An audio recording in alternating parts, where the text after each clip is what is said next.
الله. الحمد لله نحمده ونستعينه ونستغفره ونؤمن به ونتوكل عليه ونعوذ بالله من شرور أنفسنا ومن سيئات أعمالنا من يهده الله فلا مضل له ومن يضلله فلا هادي له ونشهد أن لا إله إلا الله وحده لا شريك له ونشهد أن سيدنا ومولانا محمدا عبده ورسوله بالهدى وبالحق أرسله أما بعد فأعوذ بالله من الشيطان الرجيم بسم الله الرحمن الرحيم إن الله وملائكته يصلون على النبي يا أيها الذين آمنوا صلوا عليه وسلموا تسليما اللهم صل على سيدنا ومولانا محمد وعلى آله وصحبه بارك وسلم صلاة وسلاما عليك يا سيدي يا سيدي يا رسول الله.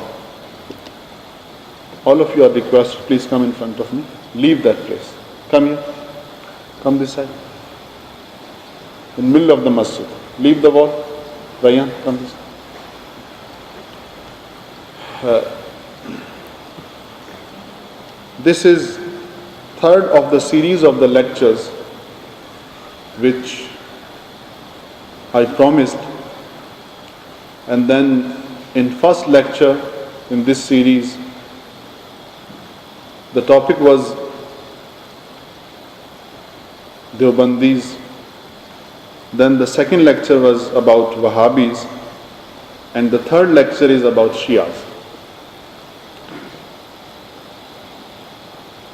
Very brief introduction of Shias. The word Shia means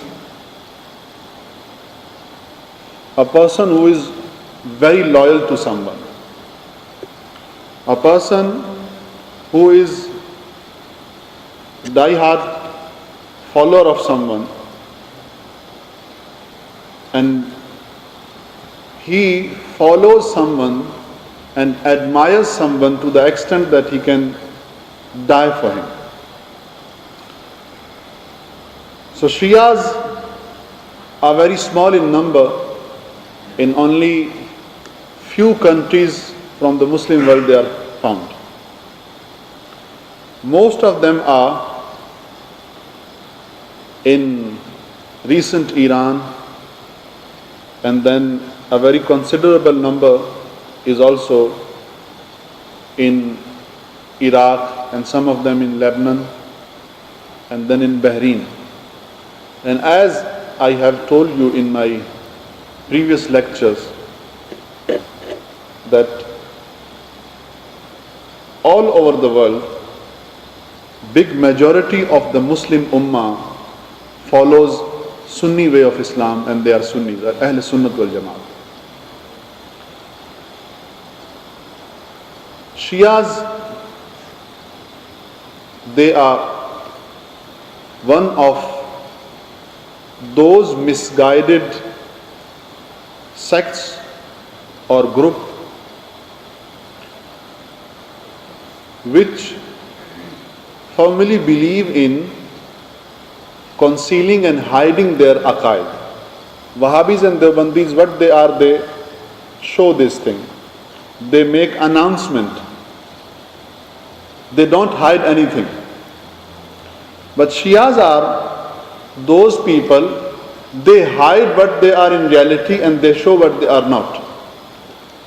They can come in form of a Sunni in front of you, and they will be living with you for many years, that they will not disclose that they are Shias. Because concealing their real Aqidah and belief is one component of their mazhab. It is called taqiyya. Anyways, so today inshallah azza wa jal, I will try to show you there are some aqaids with reference to their books as well, and then if it is possible inshallah, I will try to prove their falsehood as well. Their aqidah about Allah azza wa jal, the most famous book in the mazhab of Shia is called Usul Kafi, and you can say as Hidayah is book of Hanafis, Usul Kafi is book of Shias. Now in Usul Kafi, a baseless and totally untrue hadith or a narration is narrated by the writer of the book. He says, Anna Muhammadan ra'a rabbahu fi hayati shabab. Al-muwaffiq fi sinni ibna'i 30 sanatan. Annahu ajwaf ila surrati wal baqi samada.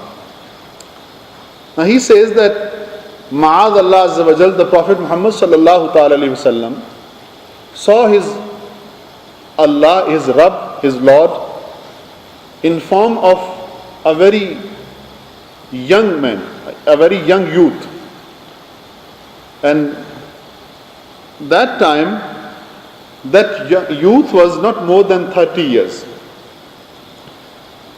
Then the narrator of this so-called hadith says that he saw that so-called Lord is very soft from head to the belly button, and so soft that it is almost empty from inside.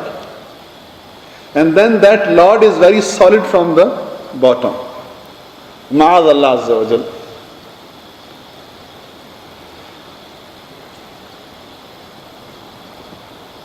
Then it is also written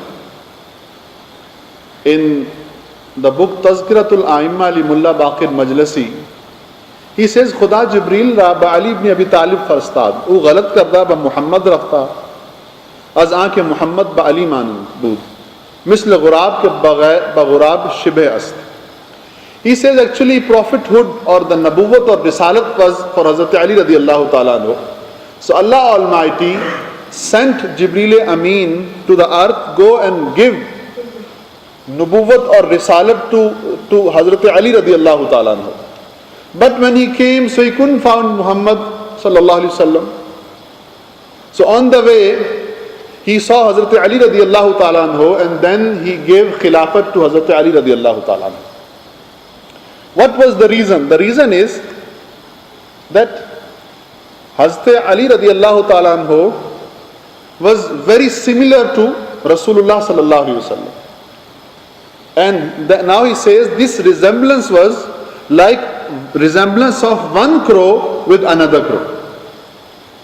Allah Akbar. So he is saying that as if Hazrat Ali was one crow and Huzur sallallahu alaihi wasallam was another crow. So as two crows, they are same to each other. They look very similar to each other. So in the same way, Hazrat Ali radiallahu ta'ala anhu and Huzur sallallahu, they were also very much similar. And by mistake, nubuwwat was given to Rasulullah sallallahu alaihi wasallam. Even if this mistake was done, then Allah Almighty, He didn't do anything again after it. Astaghfirullah al-azim wa tubu ilayh. The whole blame goes to Allah Azza wa Jal that He is not able to give risalat to that person to whom He wants to give. And if something happens by chance or by mistake, He is not able to reverse that thing. Ma'ad Allah Azza wa Jal. Astaghfirullah al-azim wa tubu ilayh. Then they say, Inna Allah tabaraka wa ta'ala qad kana waqta hadha amri fi sab'in. Falamma an qutil al-Husayn istaghabda Allah ala ahli al-ardi nadarahu ila 40 wa mi'atin. One of them says that Allah Azza wa Jal first decided that I should send Imam Mahdi in 70th year of Hijrah. Allah Azza wa Jal decided to send Hazrat Imam Mahdi radiyallahu ta'ala anhu in the year 70. But then Hazrat Imam Hussain radiyallahu ta'ala anhu was killed by Yazid. So then Allah Azza wa Jal decided that the people of the earth, they have done a very big, they have committed a very big mistake and a crime. So it is not proper time to send Imam Mahdi. So Allah Azza wa Jal could not carry on His promise, and He broke His promise, and then He decided that I will send Imam Mahdi in year 140. And then again Allah Azza wa Jal changed His program, Imam Baqir says in some book, in one book of the Shias, وَلَمْ يَجْعَلَ اللَّهُ بَعْدَ ذَلِكَ وَقْتًا عِنْدَنَا. Now what happened? When Allah Azza wa Jal decided that I will send Imam Mahdi in year 140, then Shia people, they came to know, they started making announcement of this thing. Now Allah Azza wa Jal said that as you have opened my secrets, so again I will not send him in year 140. Ma'ad Allah Azza wa Jal. So it means it is possible that Allah Azza wa Jal makes a promise, then He breaks His promise. See, if someone is breaking promise in this world, a normal human being, then we start believing in him, or we stop believing in him. We say that he is a liar and we should not believe with him, we should not do any business deal with him. So when Allah Azza wa Jal Himself, He is not able to keep His promise, then should we believe in Allah Azza wa Jal or not? Because according to this saying of the Shias, Allah Azza wa Jal is a liar Himself. Ma'ad Allah Azza wa Jal. Then one of them,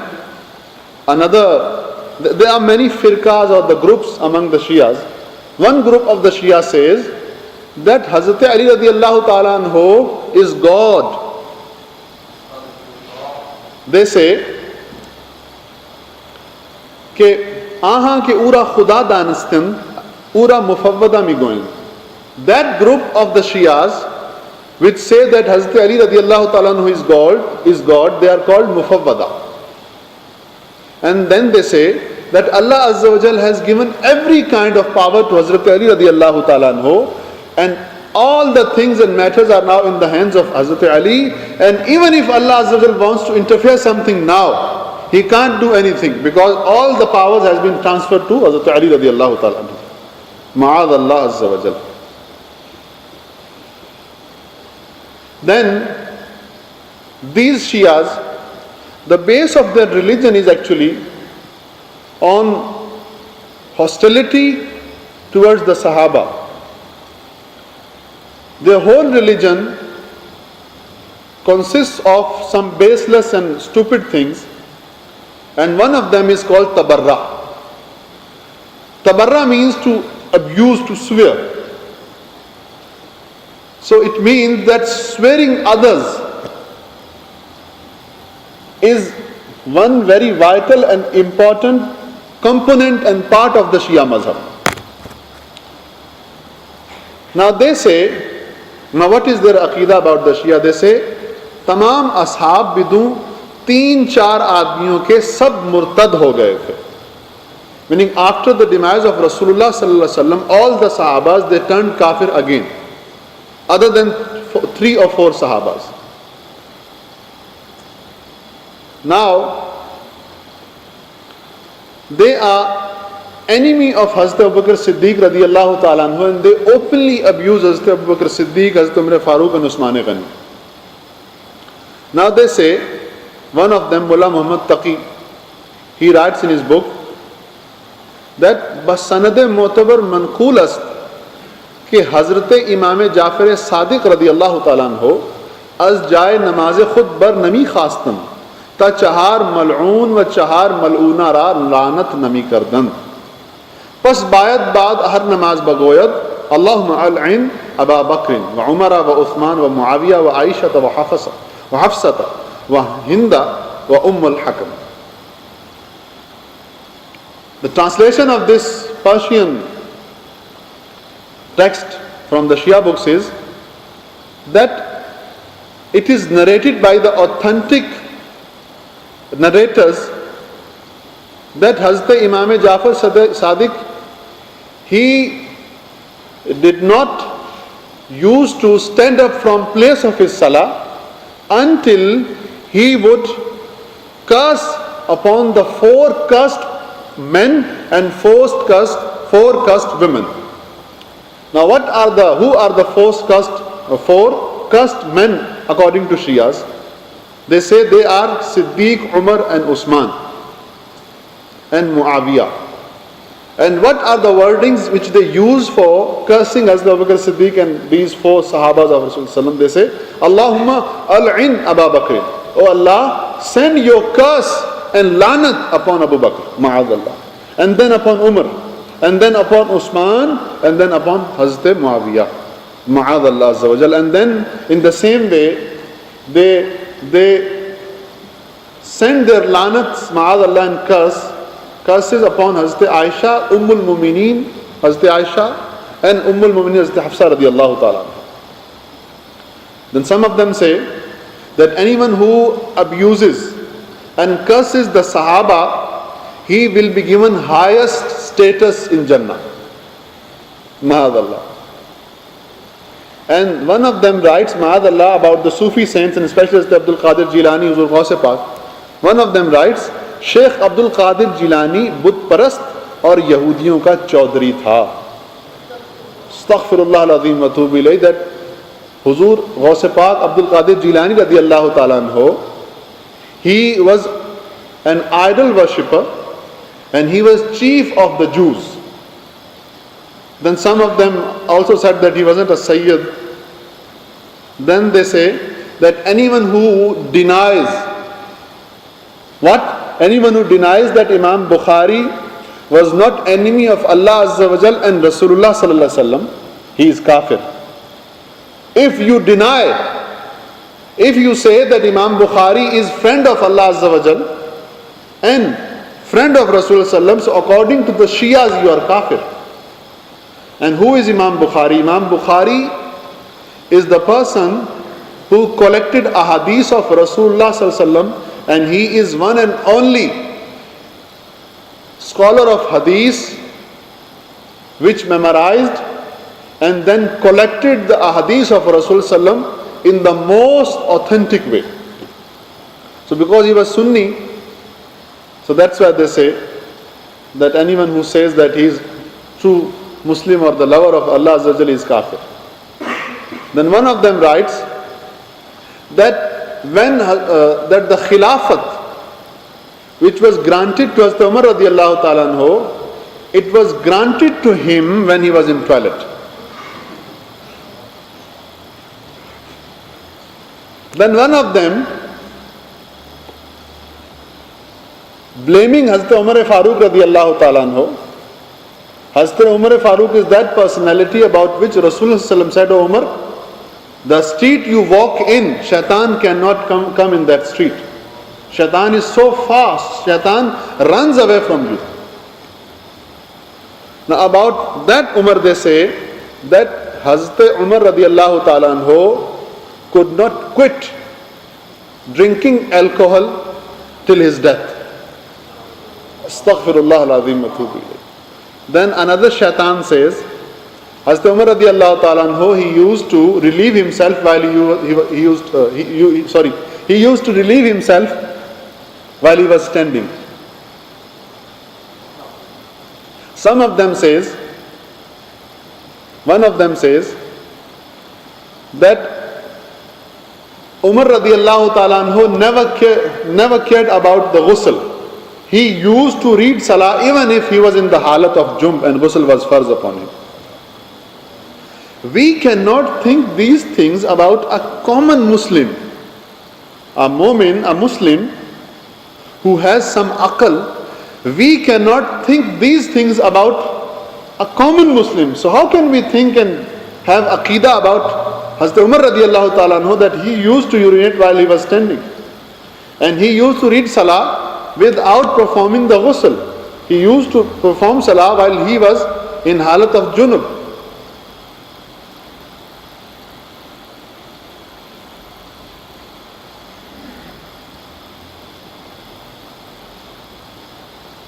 Then what they say about Hazrat Abu Bakr Siddiq radiallahu ta'ala anhu, one of them says that the iman of shaitan,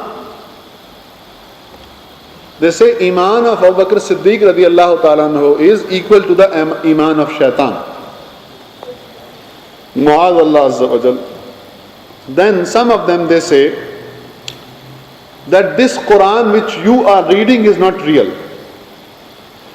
Where is the real Quran? They say that real Quran is still somewhere in the cave.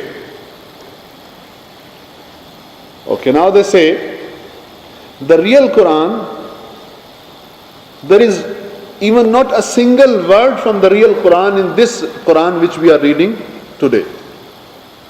So it means that they don't have Quran at all. And when they were asked that, okay, so you say that there is another Quran which is in the cave, so where is that Quran? They said that is still in the cave and we can't find it. So it means that these Shia people, their mazhab is without Quran.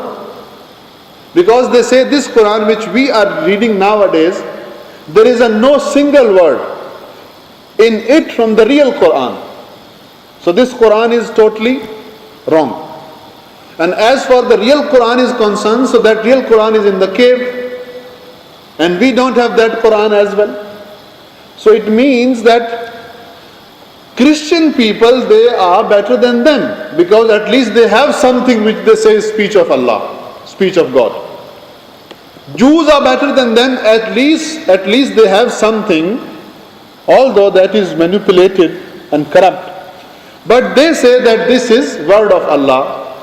But these Shia people, they are worse than these non-believers, that they don't have Quran or the speech of God at all.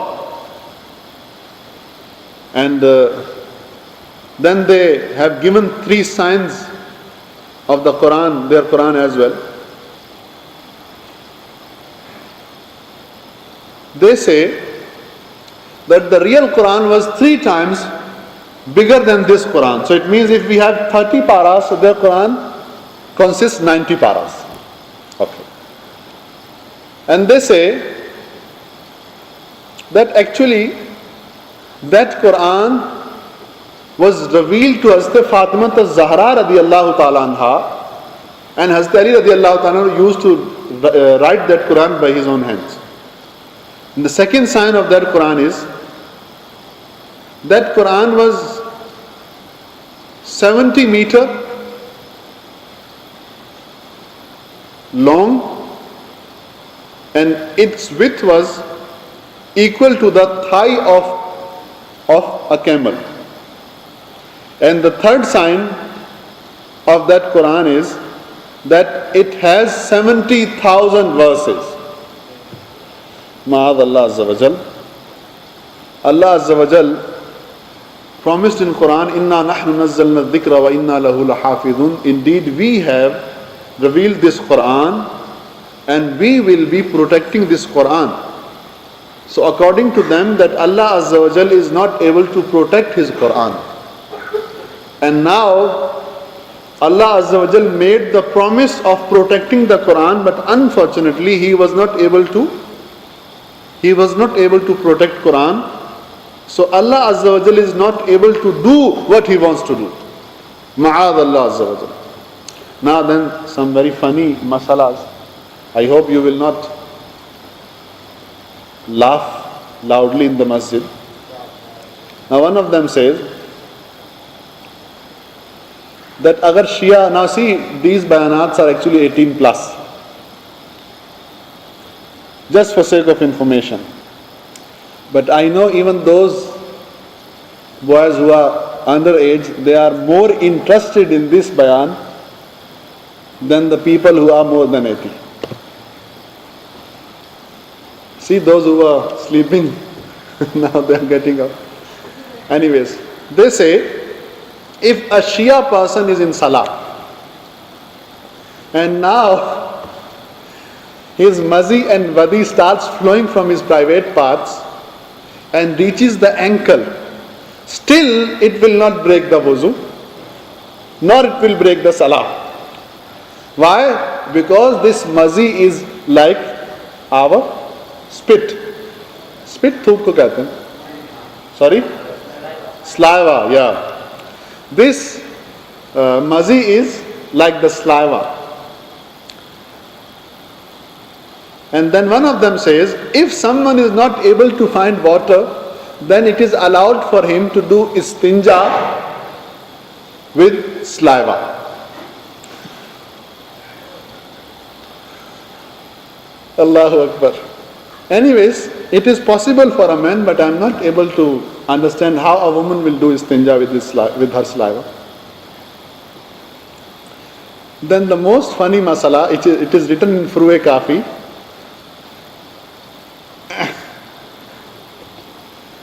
That if someone breaks the wind,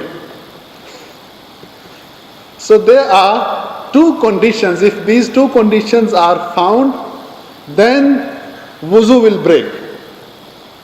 If these two conditions are not found, then his wuzu is valid. So the first condition is, when he is breaking the wind, it must be loud enough. Silent killers are allowed. Number two, it must give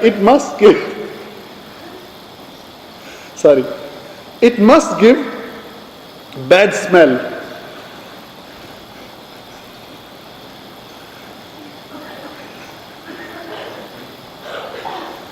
So if someone breaks the wind without any sound and no smell, then his wuzu is valid. Even if he does this thing while he is reading the salah. Allahu Akbar. Ma'ad Allah Azza wa Jal.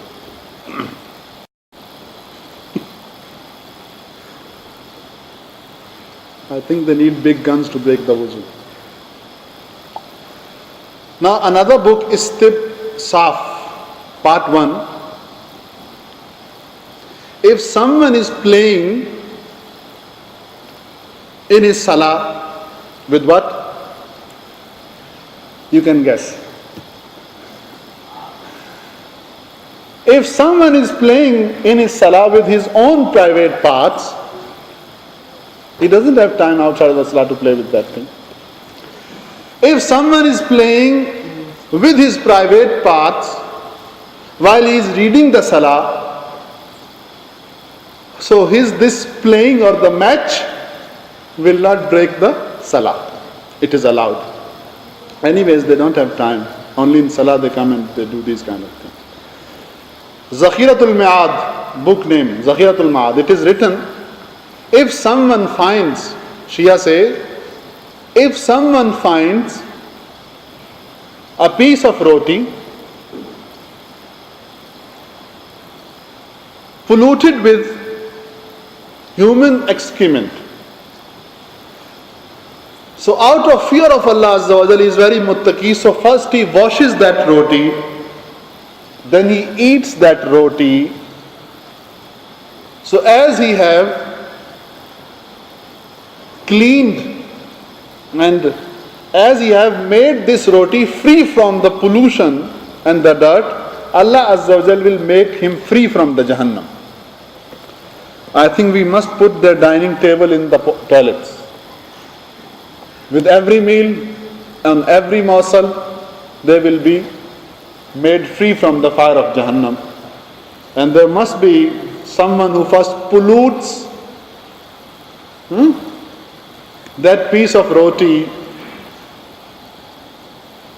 and puts and stays inside the WC or the pan and then gives, please wash it and enjoy. And they are enemies of Sunnis. Now one of them writes, when you are reading Salatul Janaza for a Sunni, so you should read this dua. What dua? Ay Allah, इसकी कब्र को आग से पुर कर दे, सुन्नी की कब्र को आग से पुर कर दे और इसको जल्दी से आग में ले जा, क्योंकि ये हजरत अबू बकर, उमर और उस्मान को जो कि दुश्मन थे मुतवल्ली बनाता था. Meaning, O Allah Azza wa Jal, Shias, when they are reading Salatul Janaza of a Sunni, they make this dua. Their ulama wrote this thing that when you are reading Salatul Janaza of Sunni, you must read this dua. What dua? That, O Allah Azza wa Jal, fill the grave of this Sunni person with fire and throw him in the hellfire as early as possible. Why? Because he used to say that Abu Bakr and Umar and Usman, they are my friends They are friends of Allah Azza wa Jal while they are enemies. Now they say it is also allowed to sleep with a woman from front and from the back. And then verse on top of it they say, if someone is sleeping from back, then ghusl is not farz upon the woman. Carry on, my son. Enjoy. Then they say, Sitre Aurat. There are two things only in Sitre Aurat. There are two things in Sitre Aurat. Okay, we say from belly button to the knees is Sitre Aurat. They say no, there are only two Sitre Aurat. What? The front and private parts. The front and back private parts. So as for back is concerned, so it is already hidden inside two hips. So you need not to cover it. Okay. And as for front private part is concerned, so your hand is enough. Just cover it by your hand, it's enough. Okay, so you can walk in the public. And then they say, it is allowed to apply the lime. You know the lime, the whitewash, the lime. It is allowed to apply the lime on front private parts to cover them. And when you have applied enough lime on your front private parts, so you can walk and people can see you. It is not najais. You know the body painting? They gave the way to this body painting. And now they also wrote in the book that if a woman dies, take the cotton and thrust the cotton in her front private parts and back private parts. And if it is possible, put some perfume on these parts as well, and then tie these private parts very tightly while the cotton is thrust inside.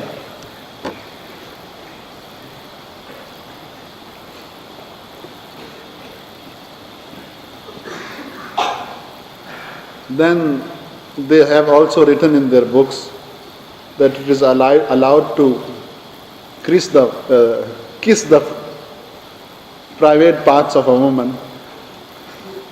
They don't find any place for kissing. Then they say, if a mouse falls inside the meat curry, so throw the soap away and enjoy the remaining meat. And they also wrote in the books, if a dog falls in ghee oil, and then that dog comes out of that pot of the drum of the oil, that dog comes alive, then that oil is still pak. Some of them wrote, eating donkey is not haram. Very soon these people, they are going to seek licenses from the government to slaughter the donkeys and sell in the market. Must be careful. Mustn't buy the meat from the Shias. So my dear Islamic brothers, the things which I shared with you, not for sake of fun, but I wanted to uncover the real face of these Shias, so that you can come to know that these Shias, they are Muslim only by name.